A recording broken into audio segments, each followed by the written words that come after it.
teka lang. Alam ko na-intriga na kayo dito sa Signal Bluetooth speaker na to from Edifier. Tap ko muna yung sound test dahil need muna nating mag-unbox. Nabili ko for 571 pesos from Shopee seller Edifier official shop. This is the Edifier G200, 5 watts, magnetic Bluetooth speaker. Laman ng box is yung Bluetooth speaker na mismo, Type-C charging cable, basic na lanyard at manual. Eto na guys, here we go.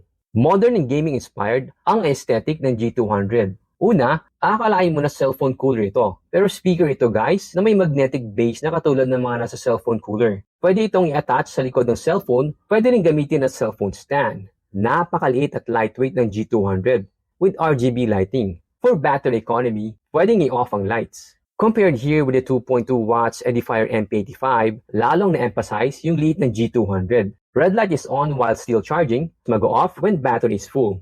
3 pages lang ang manual, so make the effort to read to get to know the speaker better. Alright? To turn on, press and hold the power button for 3 seconds. Power on.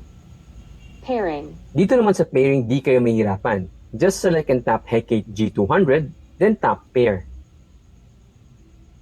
Device connected. Ayan, paired na. You know what's next guys? Time for the sound test.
Sound performance.